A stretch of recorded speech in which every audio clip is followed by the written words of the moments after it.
हमारे प्रभु एवं उद्धारकर्ता यीशु मसीह के सर्वश्रेष्ठ एवं अतुलनीय नाम में हिंदी अपम के सभी श्रोताओं का हार्दिक अभिनंदन। आज दिनांक 29 अप्रैल दिन गुरुवार सन 2021 का मनन के लिए पाठ। आज का शीर्षक है आप में बने रहना। हागई भविष्यवक्ता की पुस्तक 2 अध्याय के 5वें वचन में हम इस तरह से देखते हैं, तुम्हारे मिस्र से निकलने के समय जो वाचा मैंने तुमसे बांधी थी, उसी वाचा के अनुसार मेरा आत्मा तुम्हारे बीच में बना है, इसलिए तुम मत डरो।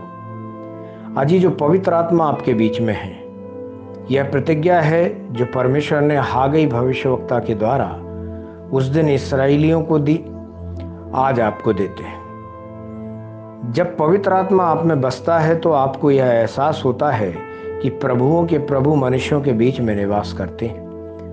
आपको उस पृष्ठभूमि पर थोड़ा ध्यान करना चाहिए जिसमें परमेश्वर ने इस्राएल की संतानों को यह वचन दिया था। परमेश्वर ने सुलेमान के माध्यम से एक भव्य मंदिर का निर्माण किया, लेकिन सुलेमान ने परमेश्वर के प्रेम की अवहेलना की।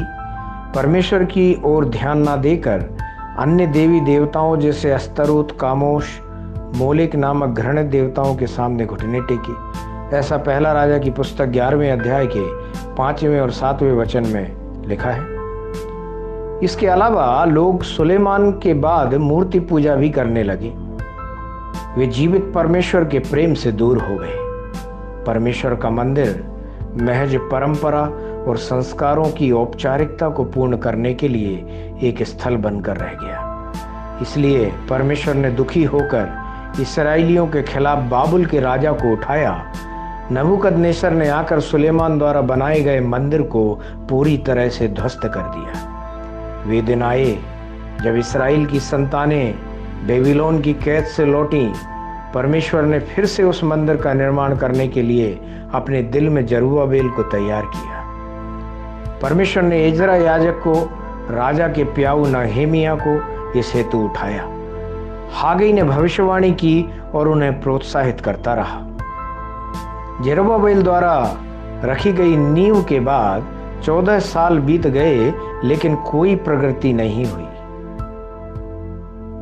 क्योंकि उन्हें कई बाधाओं का सामना करना पड़ा। संबलत, तोबिया और अन्य लोग उठे और रुकावटें पैदा करते रहे। जरुब्बाबेल के पास ना तो पैसे थे और ना ही काम करने वाले।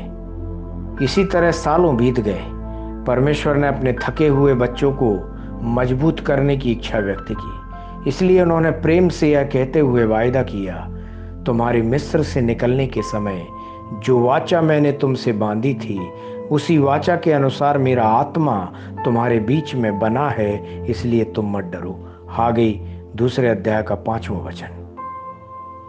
परमेश्वर के प्यारे बच्चों, पवित्र आत्मा आप में बने रहेंगे। जब आप में पवित्र आत्मा रहते हैं तो आपको किसी भी चीज की चिंता करने की आवश्यकता नहीं है। वही केवल आपको अंत तक मार्गदर्शन करेंगे। ध्यान करने के लिए आज जो वचन लिया है यशायाह 59वें अध्याय का 19वां वचन, जहां इस तरह से लिखा है, क्योंकि जब शत्रु महानत के समान चढ़ाई करेंगे, तब यहोवा का आत्मा उसके विरुद्ध झंडा खड़ा करेगा। परमेश्वर के इन वचनों को सुनने पर, पढ़ने पर, मनन करने पर और इनके अनुसार अपने जीवन को जीने पर परमेश्वर आपको बहुतायत से आशीषित करे। आमीन।